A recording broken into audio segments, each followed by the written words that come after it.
The residents of Willow Heights rarely acknowledged John Jackson, the black janitor who quietly kept their community spotless. To them, he was invisible, a background figure in their world of privilege. But when a deadly storm left the neighborhood stranded, John risked everything to save the very people who had dismissed him. What followed not only shocked the residents, but changed the dynamic of Willow Heights forever. Let's go back to where it all began. For over 20 years, John Jackson had worked at Willow Heights, starting before sunrise each day. At 55, his body bore the marks of a life of hard work. His lean frame, slightly stooped shoulders, and weathered face told a story of endurance. Despite the physical toll of his job, John carried himself with quiet pride. His deep brown eyes reflected not just fatigue, but an unwavering determination to provide for his family. The neighborhood of Willow Heights was the epitome of wealth.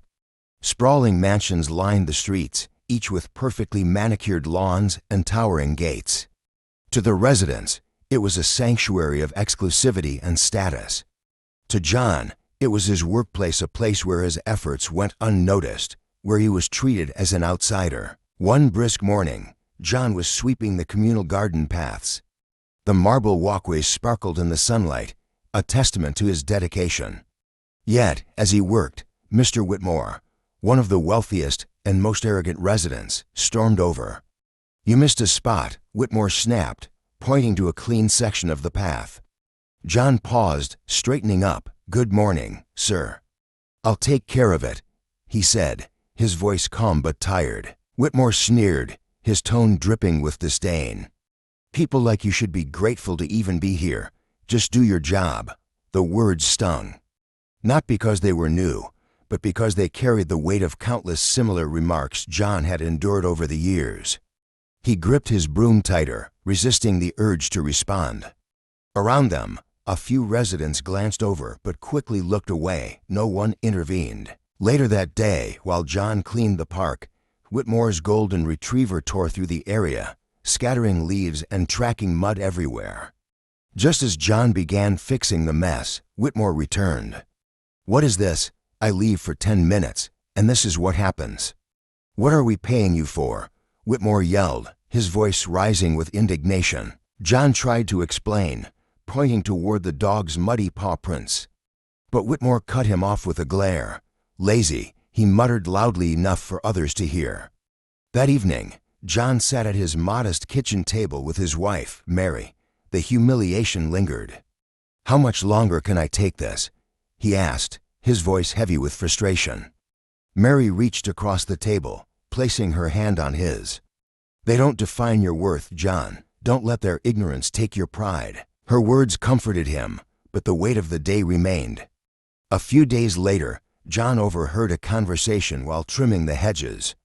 Whitmore, speaking to a group of residents, said John should be grateful. People like him don't aspire to much anyway. One of the newer residents, Eric, shifted uncomfortably.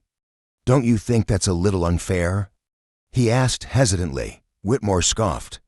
"Oh, come on, Eric. That's just how the world works. He's here to serve us." John quietly walked away, hiding the hurt that burned inside him. That night, he shared the exchange with Mary. "They'll never see us as equals," he said. "You don't need their approval," Mary replied gently. "You know who you are. That's what matters." As the days passed, the storm loomed on the horizon. When it finally arrived, it was relentless. Torrential rain flooded the streets, and the usually calm creek turned into a raging river. John watched from a maintenance shed as the water rose dangerously high. Suddenly, shouts pierced the storm.